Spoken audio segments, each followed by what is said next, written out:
మీరు ఫేక్ ప్రచారాలు చేసుకుంటూ ఉంటే మేము తణుకు నియోజకవర్గ సర్వతోముఖ అభివృద్ధి దిశగా పనిచేస్తామని తణుకు ఎమ్మెల్యే ఆరుమిల్లి రాధాకృష్ణ తెలిపారు. ఈ సందర్భంగా కూటమి కార్యాలయంలో ఏర్పాటు చేసిన విలేకరుల సమావేశంలో ఎమ్మెల్యే రాధాకృష్ణ మాజీ మంత్రి కారుమూరిపై తీవ్ర విమర్శలు చేశారు. నీ హయాంలో తణుకు పట్టణంలో చేసిన 5 మంచి పనులు చూపించగలవా అన్నారు. టీడీఆర్ బాండ్స్ విషయంలో ప్రభుత్వ జీవోలకు అనుగుణంగా చేయకపోవడంతో కమిషనర్ సస్పెండ్ అవ్వడం వాస్తవం కాదా అని ప్రశ్నించారు. సానుభూతి కోసం కులాలను వాడటం సిగ్గుచేటని అన్నారు. గోవధ పరిశ్రమ మీ హయాంలో వచ్చింది కాదా, ఆ పరిశ్రమ ఇక్కడ నుండి తరలిపోవాలని తాము డిమాండ్ చేస్తున్నట్లు తెలియజేశారు. రానున్న స్థానిక ఎన్నికల్లో పోటీ చేసి మీ సత్తా చాటుకోవాలంటూ మాజీ మంత్రి కారుమూరి ఎమ్మెల్యే రాధాకృష్ణ సవాల్ విసిరారు. ప్రధానమంత్రి నరేంద్ర మోడీ గారి లక్ష్యాలకు అనుగుణంగా ఇక్కడ పనిచేస్తాం, ఆ విధంగా ముందుకు వెళ్తాం. అదేవిధంగా నీకు ఆధారాలు చూపించి నీకు ఏదైనా ఉంటే, నీ పక్కన నువ్వు పేకాటల గురించి గుండాటల గురించి మాట్లాడేస్తున్నావు, చూపించు. అసలు నువ్వు ప్రెస్ మీట్లో కూర్చుంటుంటే పక్కన ఎవరెవరు ఉంటున్నారు ఒకసారి చూసుకోవయ్యా. నీ చుట్టూ వైఫై లాగా పేకాటలు గుండాటలు రిలేటెడే ఉంటున్నాయి, మద్యం రిలేటెడే ఉంటున్నాయి. నువ్వు వాటి గురించి మాట్లాడుతున్నావు. నియోజకవర్గంలో తిరగట్లేదు, రైతుల దగ్గరికి వెళ్ళట్లేదు అంటున్నావు. నువ్వు సర్టిఫికెట్, నీ సర్టిఫికెట్ కోసం మేము ఉంటలే. ఇక్కడ ప్రజలు ఇస్తారు ఆ సర్టిఫికెట్. ప్రజలు చెప్తారు 2 సంవత్సరాల్లో 13 జూన్ 2024లో ఎన్నికైనప్పటి నుంచి 713 రోజులు ఈ రోజు వరకు 713 రోజుల్లో తణుకు కాన్స్టిట్యున్సీస్లో 483 రోజులు నేనున్నాను. ఇది ప్రజలందరికీ కూడా తెలియజేస్తున్నాను. 713 రోజుల్లో 483 రోజులు డెవలప్మెంట్ వర్క్స్కి సంబంధించి, గవర్నమెంట్ ఈవెంట్స్కి సంబంధించి, గవర్నమెంట్ కార్యక్రమాలు కానీ, రివ్యూ మీటింగ్లు కానీ నేను పాల్గొన్నటువంటి కార్యక్రమాలు 483 రోజులు. అసెంబ్లీ సెషన్స్ 55 రోజులు. అలాగే క్యాబినెట్ మినిస్టర్స్ని కానీ, గవర్నమెంట్ అఫీషియల్స్ని కానీ, సెక్రటేరియట్ పనులు కానీ 44 రోజులు వెళ్ళాను. పిఏసీ సభ్యునిగా నియమించబడిన తర్వాత పిఏసీ మీటింగ్స్ 9 మీటింగులు జరిగితే 9 మీటింగులకు వెళ్ళాను. అలాగే ఈరోజు పార్టీ కార్యక్రమాలు నాకు జోన్ 1కి సంబంధించి పార్టిసిపేషన్కి ఇచ్చారు. ఇప్పటికి 5 రోజులు వెళ్ళాను. 713 రోజుల్లో 596 రోజులు అంటే ఎంత పర్సెంటేజ్ అవైలబుల్ ఉన్నానమ్మా? ఎంత పర్సెంటేజ్ అవైలబుల్లో ఉన్నాను? ఖతర్నాక్. ఈ నియోజకవర్గంలో నేను ఉన్నటువంటి రోజులు ఇది. ఎవ్రీ మంత్ మేమేమేం చేసాం, ఈ నియోజకవర్గానికి ఏమేమి అభివృద్ధి కార్యక్రమాలు చేసాం, ఏమేమి సంక్షేమాన్ని అందించాం అనేది ఆన్ రికార్డు ఉంటుంది. నువ్వు ఎనీ టైం రా, ఏ మంత్ అయినా రా, 24 నెలలకు సంబంధించిన రికార్డు ఇక్కడ పెడతాం. అలాగే ఎన్ని పార్టీ కార్యక్రమాల్లో పాల్గొన్నాం అనేది కూడా ఉంటుంది. So that is the way we work. నీలాగా గాలికి వచ్చి గాలికి పోయే వాళ్ళం కాదు. 53 సంవత్సరాల నుంచి రాజకీయాల్లో ఉన్నాం. ఒక నిబద్ధతతో పనిచేస్తాం. ప్రజలు ఇచ్చినటువంటి అవకాశాన్ని మా తాతగారు ఏ విధంగా పనిచేసేవారు మాకు ఇది నేర్పారు. ఒక సిస్టమేటిక్గా అభివృద్ధి చేస్తాం. అట్ ద సేమ్ టైం రాజకీయాలు కూడా చేస్తాం. నీలాంటి వాళ్ళని, నీలాంటి దుష్టులని ఎదుర్కోవాలంటే రాజకీయాలు కూడా చేస్తాం. అది గుర్తుపెట్టుకో. అలాగే ఈరోజు నియోజకవర్గంలో ఉప ముఖ్యమంత్రి వర్యులు పవన్ కళ్యాణ్ గారు డిపార్ట్మెంట్కి సంబంధించి మనకి ఇక్కడ report, black and white report on the document. ఇక్కడ మొత్తం మనం ఏం చేస్తాం, ఎన్ని పనులు చేస్తాం, ఎంత వచ్చింది ఈ నియోజకవర్గానికి అనేది మొత్తం పనులు. పల్లె పండుగ 2.0లో 15.84 కోట్లు పల్లె పండుగ. అలాగే జల్ జీవన్ పనుల ద్వారా మొత్తం మనకి ఇప్పటి వరకు మంజూరు చేసిన మొత్తం 139.58 కోట్లు. మన నియోజకవర్గంలో 54 కోట్లు మంజూరు చేసాం. అలాగే మొత్తంగా పనులన్నీ కూడా కలిపి ఈరోజు 139 కోట్ల పనులు జరగబోతుంది. తణుకు నియోజకవర్గంలో పవన్ కళ్యాణ్ గారు డిపార్ట్మెంట్లో చేసినవి మంజూరు చేసిన పనులు 610, పూర్తి చేసిన పనులు 341, మొదలవ్వాల్సినవి 40, మొదలైనవి 229. అంటే ఇప్పుడు పూర్తి అయిపోయినాయి. ఇవన్నీ కూడా మంజూరు చేసిన మొత్తం 425.29 కోట్లు only in Panchayati Raj and RWS.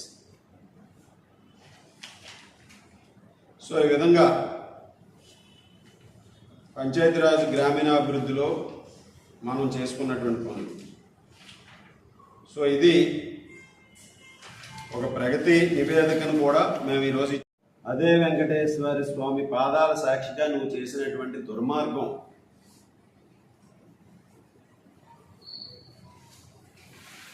ఒక పెద్ద మనిషి దగ్గర 44 ఎకరాలు బాల్క్లే మైన్స్ ఉంటే బలవంతంగా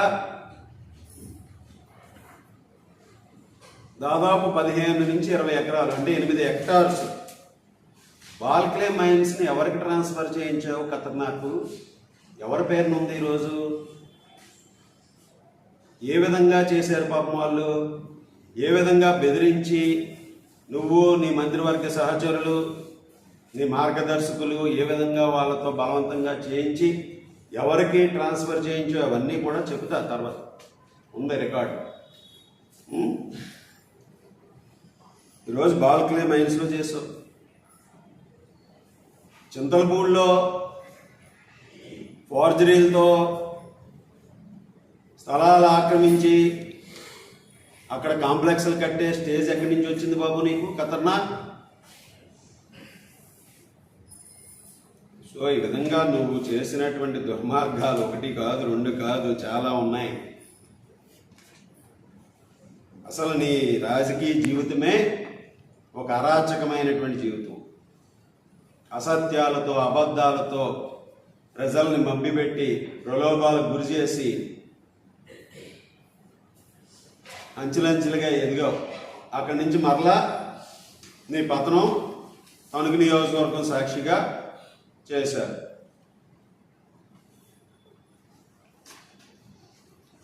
ఇంకొకటి, వైటీ రాజా గారిని పాపం బతికొండగా నువ్వు అన్నిసార్లు తలుచుకున్నావు లేదో తెలియదు కానీ బాబు ఇప్పుడు బాగా తలుచుకుంటున్నావా వైటీ రాజా గారిని? అక్కడ నీ బుద్ధి కనిపిస్తుంది. యాపిల్ హాస్పిటల్ ఓపెనింగ్ వైటీ రాజా గారిని పిలిస్తే నువ్వు రానని చెప్పలేదా? అంటే బతికున్నప్పుడు ఒకటి, చనిపోయిన ఒకటా? మీ పార్టీ ట్రేడ్ మార్క్, దాన్ని అనుసరిస్తున్నావు నువ్వు. వైటీ రాజా గారి గురించి తెగ బాధపడిపోతున్నావు. 2014 ఎన్నికల ముందు 2013లో నువ్వు కాంగ్రెస్ పార్టీ నిర్వీర్యమైపోయినటువంటి పరిస్థితుల్లో 2014కి ఈ పార్టీలోకి నువ్వు వస్తానంటే వైటీ గారు ఒకటే చెప్పారు, no entry for that fellow అని చెప్పారు. అది నీ స్థాయి. ఆయన సౌమ్యుడే. అదేవిధంగా నువ్వు వాళ్ళని చేసినటువంటి అవమానాలు 1 కాదు 2 కాదు, నువ్వు అవన్నీ మర్చిపోతావు. నీకు అది వచ్చింది, చాలా అడ్వాంటేజ్ నీకు అది. నువ్వేం మాట్లాడుతున్నావో, నిన్న ఏమైనా ఇలాగ అన్నావంటే నేను ఎప్పుడు అన్నానంటావు, నేను ఎప్పుడు మాట్లాడానంటావు. అది నీకు భగవంతుని ఇచ్చినటువంటి చాలా అద్భుతమైనటువంటి శక్తి నీకు. మర్చిపోవడం కూడా గొప్పతనం. సిగ్గు విడిచి నువ్వు అన్నీ కూడా మరలా మాట్లాడేయటం. వైటీ రాజా గారిని ఆయన ఉన్నంతసేపు ఏ రోజు కూడా నువ్వు ఆయన కరోనా అప్పుడు శానిటైజర్స్ డిస్ట్రిబ్యూట్ చేస్తారంటే ఏం చెప్పావు పెద్ద మనిషి నువ్వు? ఈ పక్కనే ఉన్నాడు, పక్కన ఉండేదారు ఎంఆర్ఓ గారు. ఇప్పుడు ఏం చెప్పావు? శానిటైజర్ పంపిస్తానంటే